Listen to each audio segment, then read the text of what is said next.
పెట్టుబడుల పేరుతో 30 కోట్ల మోసానికి పాల్పడ్డ ముగ్గురిని అరెస్టు చేశారు ఎల్బీనగర్ పరిధిలోని నాగోల్ పోలీసులు.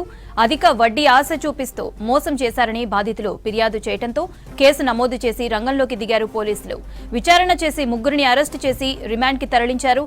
ఈ ముగ్గురు నిందితులు 290 మంది నుంచి 30 కోట్ల రూపాయల వరకు వసూలు చేశారనే ఆరోపణలు ఉన్నాయి. బండ్లగూడ ఆనంద్ నగర్ కి చెందిన వీరభద్రరావు భార్య రాజ్యలక్ష్మి వెంకట దుర్గాప్రసాద్ తో కలిసి నాగోల్ డివిజన్ లోని కోఆపరేటివ్ బ్యాంక్ కాలనీలో ఇంటిని అద్దెకు తీసుకుని వీరభద్ర ట్రేడింగ్ పేరుతో ఆఫీసు ప్రారంభించారు.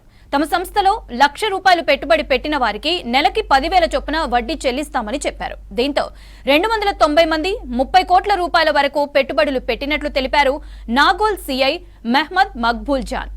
మొదట్లో కొంతమందికి వడ్డీ చెల్లిస్తూ నమ్మకం కల్పించారని తెలిపారు సిఐ. మిగతా 15 కోట్ల చెల్లింపులను నిలిపివేశారన్నారు సిఐ.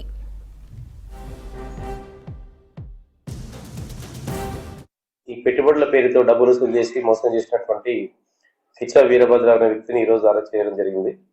ఈ కిచ వీరభద్రరావు అనే వ్యక్తి విఆర్ ట్రేడర్స్ అనే పేరుతో ఒక ట్రేడింగ్ కంపెనీని ఓపెన్ చేసి ఎవరైతే 1,00,000 పెట్టుబడి పెడతారో వాళ్ళకి ప్రతి నెల 10% వడ్డీ ఇంట్రెస్ట్ ఇస్తారని చెప్పి అందరినీ కూడా ఆకర్షించి దాదాపుగా 300 మంది నుంచి పెట్టుబడులు తీసుకొని వాళ్ళకి మొదలుగా ₹1,00,000 పెట్టిన వాళ్ళకి ₹10,000 డబ్బులు ఇచ్చుకుంటూ వాళ్ళకందరూ కూడా ఎరవేయడం జరుగుతుంది. అట్లా ఆకర్షించినటువంటి వ్యక్తులందరూ కూడా ఇతనికి డబ్బులు వేస్తారు.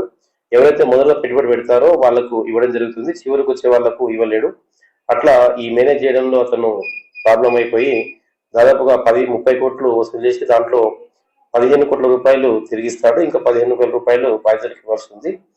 ఇతను ఒక ఫిర్యాదు మేరకు కేసు రిజిస్టర్ చేసి ఈ కిచ వీరభద్రరావుని అతని భార్య రాజ్యలక్ష్మిని అతనితో పాటు పనిచేసినటువంటి ఈ స్కీమ్ ని ప్రమోట్ చేసి ఇన్ఫ్లుయెన్స్ చేసినటువంటి వెంకట దుర్గాప్రసాద్ అనే వ్యక్తిని అరెస్ట్ చేయడం జరిగింది.